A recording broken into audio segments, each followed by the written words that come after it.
Welcome to Healthy Connections or Healthy Communications. Today, I would like to be able to, I'm so excited to introduce you to Prudence Todd. We've Thank got you, some yummy Sarah. stuff coming in today. So Prudence has a beautiful business called Your Womanhood. Prue, as we've explained before, I really would love you to take reign of the podcast today and to really sort of maybe give first of all a brief snippet about what you do, and Yeah, from there. absolutely. Thank you so much for having me on. It's exciting to be, this is the first podcast recording for me this year. So it's exciting to be with you from Healthii Hub and to be sharing this awesome platform that you are creating for people to actually bring their businesses to and share their businesses. So my business, yes, is called Your Womanhood, Pain into Pleasure. And it came about through, over the last few years, I have been working a lot with women from my background of midwifery as a restorative Pilates instructor, and also now as a holistic wellness practitioner for pelvic health. So all of that has kind of interwoven itself. And about 2.5 years ago, I decided that I wanted to really help women specifically with pelvic health, as well as everything else that I do as a mum of 4 and all of the other things, but that's for another time. So I really just bit the bullet and opened up my own clinic, and now Your Womanhood is about bringing women home in their bodies, guiding them back in their own unique journeys to their own body wisdom and medicine. So that happens in a unique array of tools that I teach now, from just watching women's bodies and seeing and witnessing what they experience in their bodies through the journey of birth and pregnancy, the journey of birth and pregnancy, and watching women's bodies in the classes that I've taught in Pilates over the last 8 to 10 years. You see that women carry their trauma and their experiences of womanhood in their pelvis so much. And so much of that is actually unspoken as well. And so in the last couple of years, my clinic and my podcast and the group programs that I run online, they're really just platforms. My free Facebook group, they're platforms for women to start to unveil the things that they are experiencing in their bodies. So whether that's one-on-one with me, whether that's in a group program, whether that's in the Facebook group, or sharing through my podcast, my hope is for women to come home in their bodies to their own body wisdom through unveiling the things that are calling to them, are calling them to be like, hey, I need some love here. You've been busy in your life for a little while now, and I need you to pay me some attention. So I would just facilitate that process for women, which is really, really exciting. Oh, it's absolutely amazing with the work that I've been, obviously a little bit of work that I've done with you so far. It's actually beautiful to be able to tap into my body in a different way and go, oh, wow, like that's happening for me, or this is the situation. And it's a further exploration into other parts of my body and my being that I didn't realize that were happening. I want to just maybe go back a little bit further, maybe a little bit of journeys to who you are, your experiences, but also how this all came about. Like it obviously didn't happen, well, maybe it happened overnight, but it's obviously been a progressive timeline effect, I guess. So I'd love to delve in a little bit more of who is Prue and how did this all come about? Yeah, it definitely did not happen overnight. So I have been married for 23 years and with my partner for 26, and that in itself has been a journey. But as a young woman, I did my registered nurse training, and then I did my midwifery training. And I always just knew that I was going to be a mum fairly quickly. And my husband and I had a chat, and he was like, oh, 27, I was 23. And we ended up we decided on 25 and then had them at 23. So, had our first baby at 23, and I had I had 4 children by the time I was 31. So it was we had 2 children 2 years apart and a 4-year break in the middle. And the reason I did that is because I suffered from depression quite terribly between my second and my 4th children, where I had a 2-year break, which wasn't long enough for my body. And so in between the 2 and 3, I had a 4-year break to rebuild my blood. And interestingly, my 3rd baby was a much better sleeper, a much happier baby. I also had a more sound idea of how to take care of myself as a mum. I wasn't just I had some boundaries as a mother in regards to how I took care of my children, instead of just like laying my heart and soul out to be an earth mother, which I was. But also we have to look at what's our capacity to actually take care of the people around us, that need us. And so he was a really beautiful example to me of when I actually prioritize my body, what that gives me in my reserves and my capacity to ongoingly love the people around me. And so then, we had our 3rd, and then for some reason, I don't know whether time was of the essence or whatever, but I decided to have another one 2 years later, and I ended up with really bad depression again then. And during the time of raising 4 little ones, I didn't work enough as a midwife, and I didn't have enough hours to actually go back into the system. And I thought that I'd just be able to do a refresher course. And as it turned out, they said there was no refresher course and there was no way for me to enter back into the system because I hadn't worked enough in the previous 5 years before I wanted to re-enter. So after kind of moving through that and wanting to go, I prepared to go to the tribunal and fight it and everything. I actually had my 8-year-old son come up to me and go, "Mum, like, what are you doing? You still have us to take care of." And what he said was true. I was fighting for my identity as a woman. I was a midwife. Like, that's how I related to people in the world and what I do and what I bring to the world. But now I was also a mother of 4 children, and I was struggling with depression. I still hadn't healed. And so I let it go, and I let the door close. And a short time after that, I was actually in a Pilates class for my own back, because my babies were over 9 and 10 pounds, and that really impacted my body and had a massive tummy separation and a lot of lower back pain. And the instructor in the class said, "Oh, you're really good at this. You should start teaching." And so I became an instructor, and that was my kind of segue back into work. I started teaching, and I taught more and more classes. By 6 years later, I was teaching 10 to 12 classes a week, and I just started to notice how women carry stress and how they carry their experiences in their body. And I started getting a calling when I was teaching to quieten my classes down, slow them down, less intensity, less focus on, repetition and fitness and strength, which was also very appealing to me, having been a previous athlete as a young woman. And I kind of resisted it for a while. And then eventually I just listened and I slowed my classes down. And what happened was women started to release emotion in my sessions. So they weren't just there for fitness, they were coming for emotional nurturing. And I just distinctly remember one woman, we were doing some trigger release work on a little soft ball through the base of the pelvis. And she was just, tears were flowing out her eyes. And she'd been through some pretty heavy experiences in her life. And she's like, "What is happening? Like, why is this supposed to happen?" And I said, "Well, it's the basin of our whole torso. It's where we hold everything that we've been through. The fascia is responding to, that gentle, loving nurture that you're giving it. And the fascia in our body it's like an emotional container that holds all of our experiences, and it's as sensitive as our skin, and it needs tender loving care, and it connects everything to everything in our body, from our head to our toes.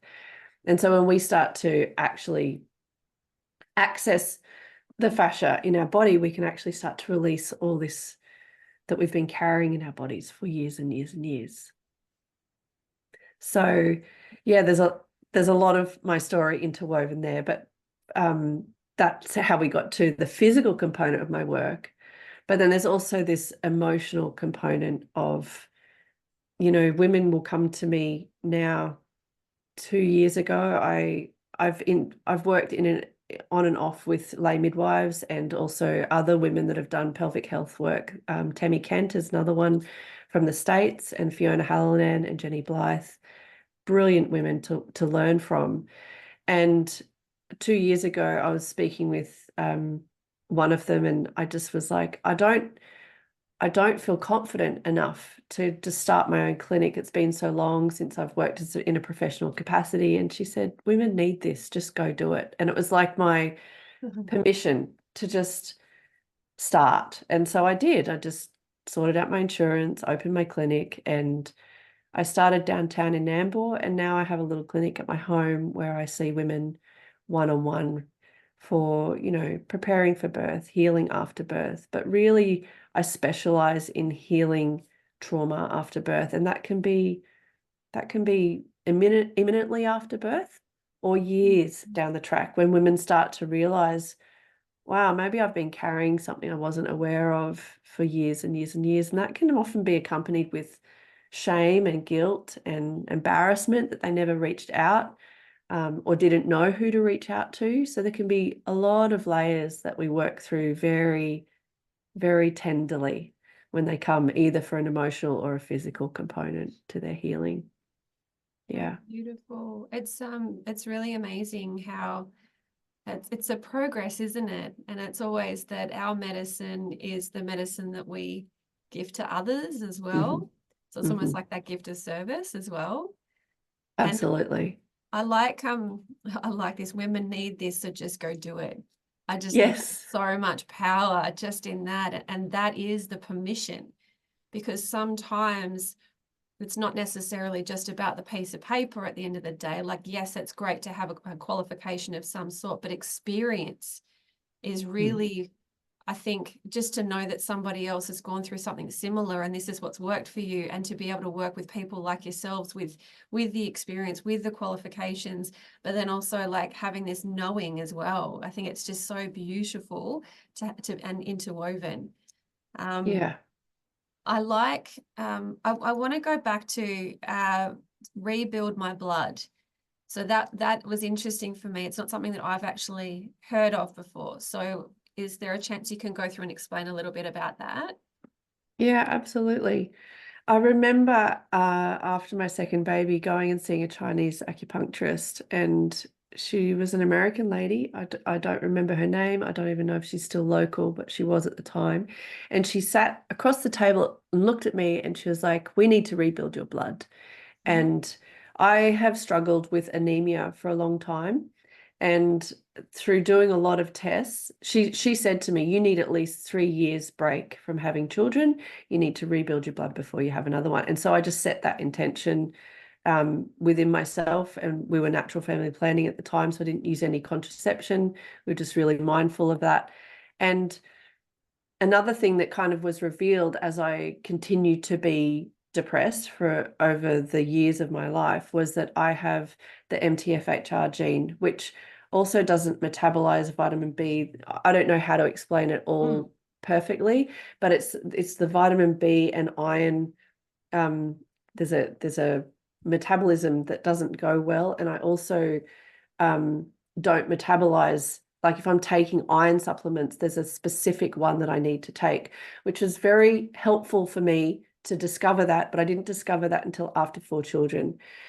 So I would say to anyone, if you have that gene, the MTHFR gene, you need to make sure that your daughters are tested. So it's important for me, for my daughter to know whether she has this gene, because she needs a certain type of way to metabolize iron, but also being really mindful that there may just be a low iron in the body, because that can be undetected by doctors over a long period of time. So I was always just at the bottom of the iron, oh, your iron's low, but it's just in, the okay normal range.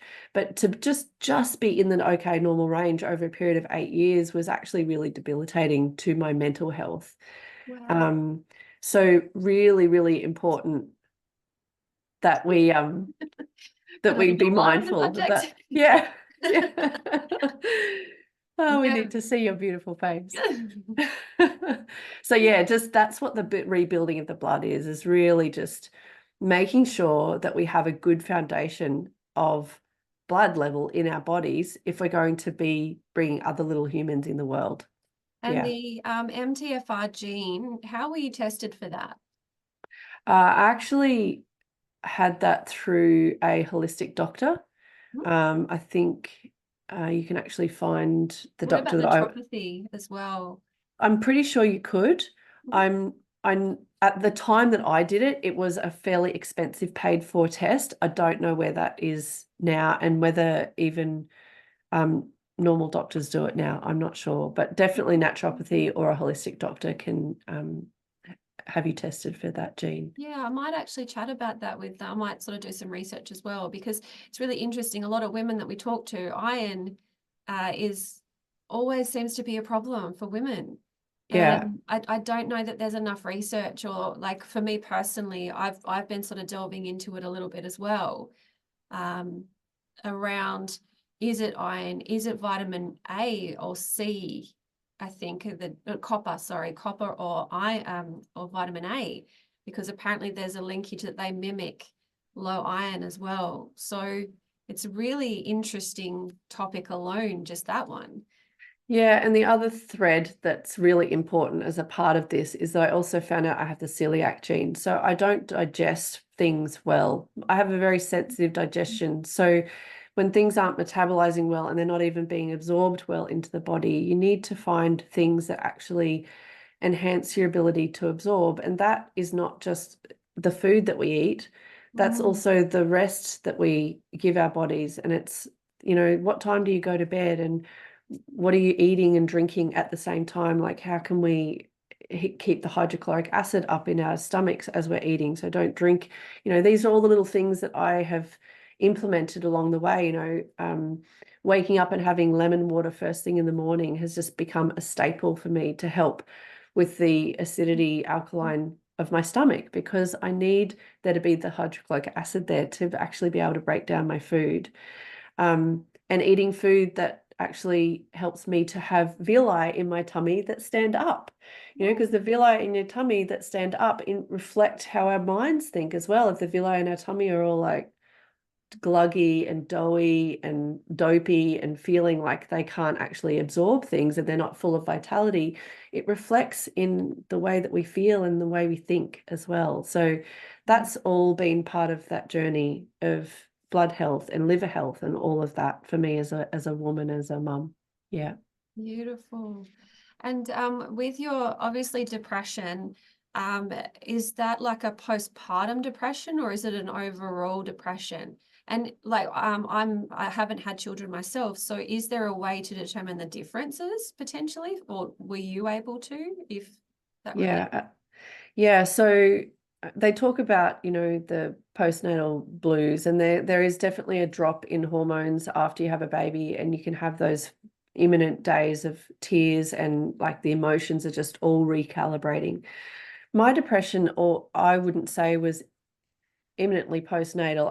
I was always on a high for at least 8 months, and then the adrenals would get quite tired from not sleeping, and Mm. my exhaustion would set in. And I'd also start to get things like mastitis. My back was always really, really painful. And so my body was physically, it just needed support. And it's interesting that you ask about postnatal depression, because I've healed depression a couple of times in my life. But there was a time 2 years ago where I was suffering very terribly with anxiety after my brother had died. He died 5 years ago, and I'd done everything holistically that I knew of to help with that, and ended up going on medication to heal that. And I've been on medication twice in my life. And in 2023, I took myself off that medication. And it was a long process with a lot of support. And I feel like 2024 is my year of actually standing on my own 2 feet without that. And that is not saying that's anything wrong with that, because there is such a place for having, there's that little lifeguard around you so that you can actually be who you need to be, particularly if you're a mother, for the people around you who you need to take care of. But I remember distinctly 2 years ago being like, I saw a post for postnatal mums. And it was a woman who I actually knew here on the coast who was creating postnatal meals for women who had had babies. And she was creating broth and all sorts of things. And I saw the post and I was like, well, I'm 11 years postpartum, but you know what? I can still take care of myself. So I got in touch with her and I was like, you know, it's 11 years since I've had a baby. I'm not postpartum, not postnatal, but I need some love and tender care. And I was wondering if I could order some of your food. And I did. I just indulged in giving myself a break. And she rocked up with the broth. And it's not just the taking of it, but it's the principle that I put myself first enough to invest in that food, to have someone else prepare it for me, and for it to be food that I knew that my body would love and feel nurtured by. So, you know, clinically speaking, postnatal depression, you know, first couple of years, and mine was always starting and kicking in around 8 months. And then I dealt with depression for, you know, a good number of years. And then it kind of came back after my bro died, along with anxiety as well. So it can be quite the journey. And I do have the alarm bells that pop up still, you know.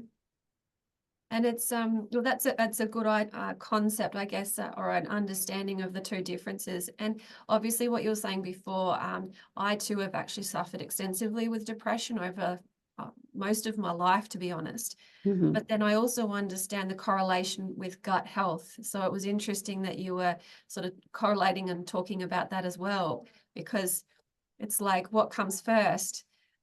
You know, there's different ways to resolve the depression physically and externally, I guess, in our surroundings, but it's also what's happening within our body. And Yeah. this is where looking at your nutrients of the body and how the body is functioning can be a massive key part to that, I guess. And especially like 8 months after your adrenals are out, you're tired. Are you able to provide and cook a decent meal for yourself and for your family? And to be able to, for you to acknowledge that and reach out and go, yes, please, I would absolutely love some assistance. Even that's massive as well. But yeah, that correlation with the gut and also depression is, I have a level of interest in that as well as to how that actually works. So it's a good topic that you've touched on as well. Yeah, I definitely say to any woman who's struggling with energy and mood to make sure that she has her iron tested and also test for celiac gene. You know, these are things that for years and years and years, women just did their best and didn't know any better. And we've always probably had people with, you know, the MTFH gene and people who are celiac, people who didn't tolerate wheat. And it's totally up to you what you do with that information, but it is also very helpful to have the information, and to then, you know, how deep you go with it is totally up to you.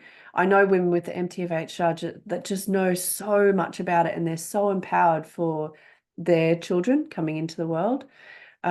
I didn't have that information when my children were little, and you just did the best that you can. But definitely getting those things checked out, making sure that you're actually able to metabolize and have, you know, the activated vitamin Bs in your diet is really, really, really powerful place to start if you are struggling with depression, yeah, or feeling off in yourself.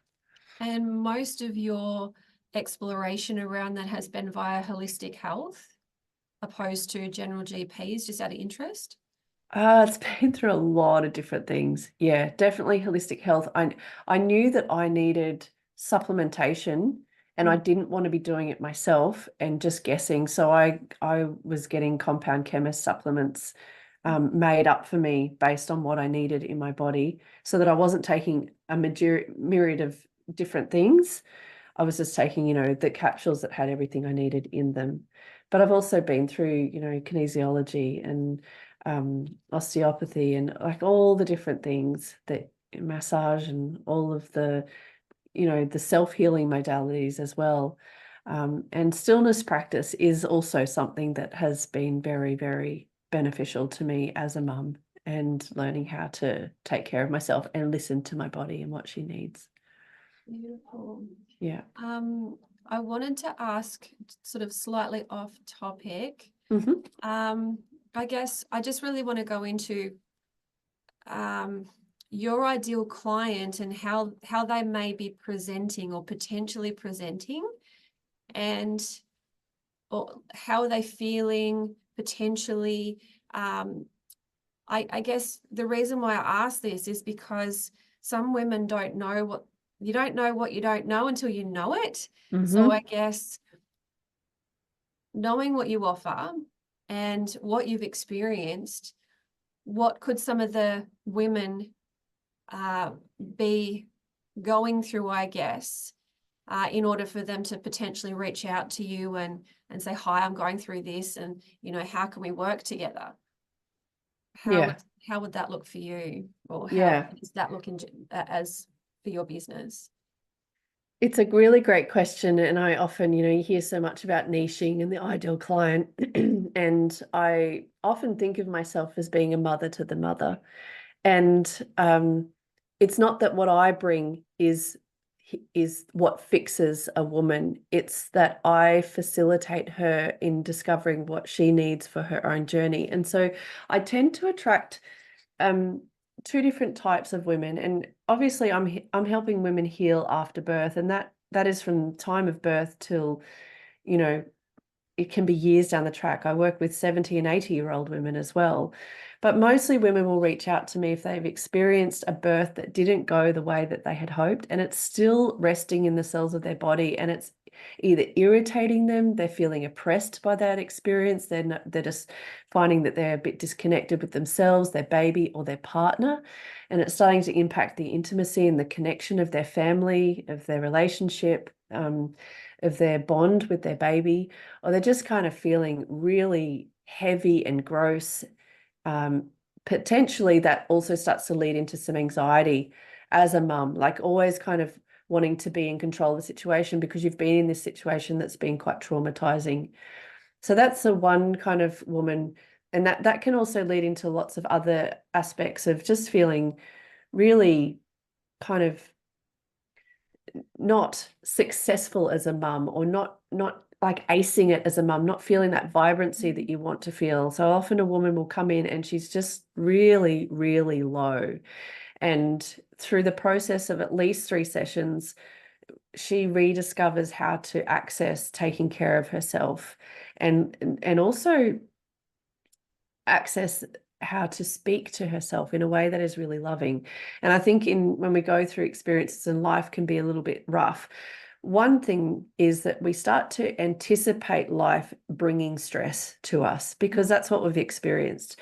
So it's rebuilding a whole new relationship with life itself, and also rebuilding a whole new way of speaking to ourselves in a way that's so tender. Like when we would talk to our best friend and she comes to us and she's just like falling apart in front of us, and she just doesn't even know what she needs, but she needs something. And, you don't try to fix her. You just hold her and love her and be with her. And that's what our body is calling for. The other type of woman I tend to see a lot of is the woman who's going through perimenopause, menopause, and they're just like, they just don't feel themselves anymore. And that's the same for a woman who's just gone from maiden to mother as well. I just don't feel like myself. I know I'm not the person I used to be, but I don't know who this person is either. And I don't relate to her. I don't relate to my body. I don't relate to, my vagina anymore. I'm just going to say it right out there, because it's like I don't relate to her. I don't relate to my partner. Sexual intimacy is clunky. My body is dry and feels like she's shriveling up, and I just don't like her. And I don't know what to do with that. And I'm feeling ashamed because I don't want to feel like this toward my body. And so I'll often have women say, I don't feel right and I need help. I'm either feeling heaviness through my pelvis. I might be leaking. This can be any time after birth.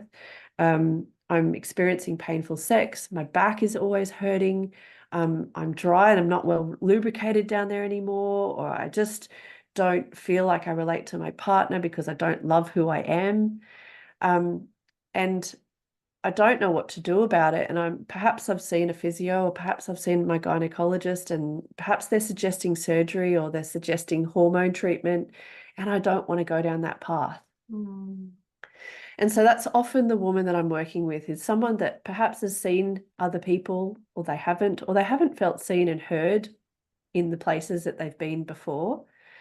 And when they come to me, even though more often than not, even if it is emotional, it's still physical, because that anxiety and that depression and that anxiousness, it's in the cells of our body, and it's a physical sensation. So we're accessing the physical sensation or symptom, and we're tuning into what is resting there emotionally that needs to be seen and needs to be loved. And quite often women will start to discover that they've been speaking quite harshly to themselves, or they just don't know how to compassionately tune in. And so a lot of the work that I do with women is just to help her really come home through, I'm here, like, and I care in my body. I care for you like I care for my best friend, like I care for my baby. I care for you. And when our body actually fully hears that in the way that we walk through together, the body softens and the body starts to open, and there's this new relationship of trust that starts to build. And I think, for anyone in our life around us, if someone comes to us and they're like, I need this from you, like as a child or a partner, and we're just kind of like, yeah, that's great, but I'm too busy doing XYZ or life in this circumstance. There is a sense of disconnect in that relationship with our child or with our partner when we just don't have time for them. And that exact same thing happens for us in our bodies with ourselves. And so when our body is like, oh my gosh, she's listening, there's this portal that opens, and that's the heart wound portal that I start to work with women, which can feel a lot at the front. So it's not why I talk about that right up front. It's about really tuning in through the sensation that we feel, and tapping into the emotions of what is our body asking for right now, and what's the most simplest way that I can figure out in my body to actually love her in that, not even wanting to fix or change. And so often women will come with these physical symptoms, and the physical symptoms will change. And yes, there is definitely an impact through internal work that I do, through internal pelvic work and external pelvic balancing, and the breath work and the fascia release work, which I also help women do online as well. But they'll often find that there is this whole new world that opens up to them. And then the flow on effect is that their relationships with their partners or their children, or there's this flow on effect through this relationship building with themselves again. How beautiful. Yeah. I'm sitting here like, oh my God, it feels so good to that feeling of connection to body, because I think sometimes what we have a tendency to do, or I mean, I'm generalizing as I obviously don't have children, but to come back within yourself and to connect with your body, it just feels right. And to help women to achieve that, that's a gift. And it's so valuable to be able to provide that, and to support someone to achieve that. I just think that would be the most rewarding thing possible. Like, I just think how amazing is that? It is very rewarding. And, I wake up every day that I don't think there is a day that I'm not working with women. When my husband and I went over to live in Canada, when we had children that were just under 2 and 4, we went to live in Canada for 12 months. And I went over there to just really get a break from, I'd been working as a midwife in the system. I'd had 2 children, and I had this warring in myself that I wanted to go back into midwifery, but I wanted to be a mum. And we went over there, and, I was like, I got into the summertime of that year, and I was at the local markets and met a woman, ended up being at a birth over there. Like this is who I am, and this is what I do. And I feel that the most blessed part of my work is that I can't do this if I am not an open portal for that information to come through for women. So as much as I know that I facilitate the process, it's not me. there's something that comes and transpires through me, and it is through the experiences that I've been through in life. It is through being open to learning from those experiences and being willing to share those experiences. That is part of the gift that I offer women, and being able to truly deeply see them in their trauma and their grief and what they're experiencing through loss of whatever aspect that is, whether that's a loss of life or a loss of an identity or a loss of an experience that they so wanted for themselves, or a loss of feeling feminine because my body is changing and I want that back again. Excuse my voice is still a little bit funny from being unwell. But I just am so grateful every day that this has been my experience. And, I look back and I think, yes, I lost my registration, but I have so much through being willing to walk through the next open door. Yeah, it's very, very beautiful. It's like letting go of something that no longer serves us to allow us to have the next gift to come through. And how much bigger and better has that gift of yours become? I just think that's really beautiful. It's pretty special.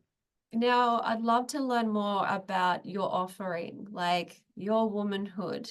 What is this? How does this work? What is your main offering? Let's learn how people can work with you. So let's talk about the offerings that I just offer to any woman in the world. Is my podcast. So my podcast is called Your Womanhood, Pain into Pleasure. And I think there's 8 or 9 episodes up there to listen to at the moment. I haven't recorded one for a little while, and it's always very much based on, what the next thing that comes through my body that needs to be shared. So feel free to pop on over to that. It's on Spotify. My other space is my free Facebook support group for healing after birth. And you can find me on Facebook by looking up in groups Healing After Birth, and that you'll find that space there. I'm also on Instagram under Your Womanhood. If a woman is actually wanting to work with me through a paid offering, she can contact me through any of those ways, by coming through any of those portals, or DMing me, and just I will always spend time with a woman to chat first and hold space for her so that she can actually determine whether I'm the right person to work with. I've worked with so many people in my life and spent so much money on things that weren't right for me. And it's really, really important for me that a woman has that space to connect with me so no one can actually just book an appointment with me. It's always touching base with me and we have a chat face to face. So they can come to me and see me one-on-one in my clinic, or I also work online with women one-on-one, or I have a beautiful program that I've released this year, which is an 8-week program called Flourish. And this program is a beautiful combination of all of the elements that I have discovered in the last 8 to 10 years of working with women's bodies and beyond. So it's a combination of fascia release work, breath work, meditation, and compassionate dialogue, and really understanding how when we combine all of these parts together, we really can access the things that I'm talking about, that body wisdom. And this is the first program that I've run where we come together every week on a 60-minute Zoom call, and it's about bringing women together in their healing as well. There's so much power in bringing women together and them unveiling their stories together. So that's one component of that 8-week program. So that begins next week, but it's going to be ongoing. So a woman can actually, whenever they hear this podcast recording, they can just reach out to me and I can give them more information about that. I was lucky enough to partake in a little 3-day event of yours last year in end of 2023, and oh my lordy, it was juicy. I just learned so much. I was just like, whoa, I can do this, and this is how this feels, and this is a release, and oh, it feels so good. How do I not know about that beforehand? So people are in for an absolute treat, and to be held by you in that space, I think they're just going to absolutely adore working with you. So I'm excited for them and for yourself to be able to meet these beautiful people that will come through and spend some amazing time with you as well. Thank you, darling. Now, I really want to quickly touch on It might be slightly controversial. What does birth look like? I mean, a lot of women will go conventional, but what about as stillborn, miscarriages, terminations? Mm-hmm. Like, I just want to make sure that people are aware that, you know, are you happy to work with everybody around those particular types of birth, or how does that look for you? Yeah, absolutely. I think, in my younger years, um, all my babies were born at home. If I'm completely upfront, that was my experience. I didn't know anything else. I just was like, this is how I'm bringing my babies into the world. It was not easy. All of my babies were over 9 and 10 pound. I had compound presentations, which means that they had little hands on their heads, or they were fully OP, which means that they were like over 10 pound and born posterior, which is the widest way they can possibly come out with their little heads. There was a lot of things that I went through in birthing my children at home. I bled heavily after all of my babies, and that was a concern. But it taught me a lot. It taught me a lot about birth. And I, at that point in time, I I was very passionate about home birth. And over the years of integrating with women and going through my own experiences, after my second baby, who was born OP, so he was born posterior and he was over 10 pound, I felt like I went to the line of life and death in that experience. And it was very, very taxing on my body, even carrying him as such a big baby in my body. And I knew that things had to change for me before I could birth again at home. I had to get to a point where I wasn't calling in the people that I needed to support me. I needed to feel completely at ease in myself, completely trusting of the birth process, wherever that was to happen, whether it was in hospital, at home. I had to feel at ease by myself. And then I would choose the people and the place that I would birth my next baby. And so consequently, that for me ended up that I chose to birth just with my husband, and we had a doula come in and make some eggs afterwards. That's how that birth ended up. But what also happened for me is that I realized that for my first and second babies, I was trying to prove that I could do something. I was trying to prove as a midwife that I had enough, wisdom and knowledge to be able to birth my babies. I was trying to prove that home birth was, it could happen for people, and I wanted it so badly for people. But when I went through that process in preparation for my third baby, I really just I came to a place in myself where I just loved everyone for the experiences that they chose for themselves. And that's been the way it has been ever since. And so whether it's a woman who chooses to have her baby in hospital with whoever she chooses to have there, whether it's a woman who chooses to free birth at home with no one there, and it doesn't, maybe it goes the way that she wanted and maybe it doesn't. Maybe it's a woman who chose to home birth, and she kind of knew that she wasn't relating to her caregiver, but she didn't speak up and she didn't say anything, and it didn't go the way that she wanted to.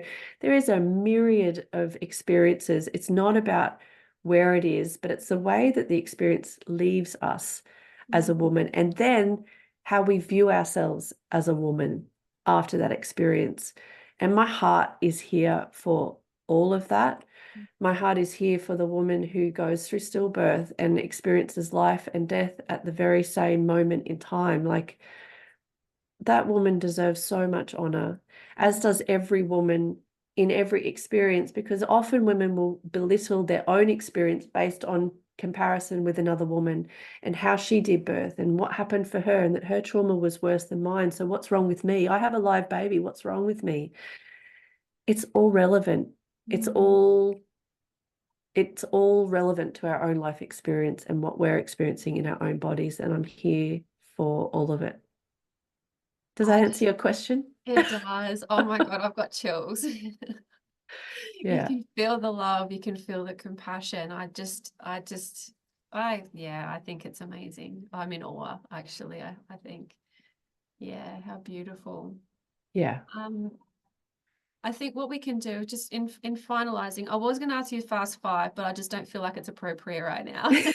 Sure thing. Unless you have like five little quick things that you would like to tell us. in relation to, you know, maybe who you are, your business, and you know, from a mum life. So what are 5 things or quick facts that we need to know about who Prue is? Absolutely. Well, look, you know, the thing about that, Sarah, is that, you know, sorrow and grief and joy and laughter are all interwoven, and we can't have one without the other. So, like, let's do fast 5. My favorite color is purple. I love purple. I have 4 children, 2 adult children and 2 teenage children. My husband and I, we actually separated for 12 months, and you know, that was 17 years into a relationship, and rebuilt that whole experience of coming together as parents and human beings together again. 2 more fast facts. I have a puppy dog who's an American Staffy, and she's 12 months old. Her name is Vera, because we named her after the aloe vera plant, because she came home and ate it when she was a puppy. And one more fast fact is that this year I'm going to speak on stage somewhere to an audience and share my story. It's been happening on my podcast, but I'm ready to stand on stage and share my story. So I'm just putting that out. That's a fact. It's going to happen already. I think Healthii Hub should be able to help with that. Let's get a trade show happening later this year, and you can be one of our keynote speakers. Yeah, I would love that. More and more women that I can speak to, that just brings so much joy to my heart. Oh, look, Prue, I'm so blessed to have you. Thank you, thank you, thank you for all of your time and all the beautiful gifts that you provide. Not only what you've provided to me and continue to provide, but what obviously you provide to others as well. I just think you're amazing, and I'm so grateful for you. My pleasure, darling. Thank you for this opportunity to come and share all that I love. Beautiful. And Prue will actually has got we'll add in some links where appropriate on whatever platform is required.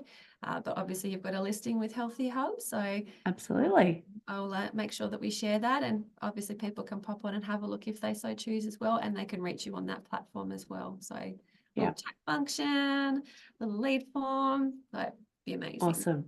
Thank you, Prue. I really appreciate it. Thank you, Sarah.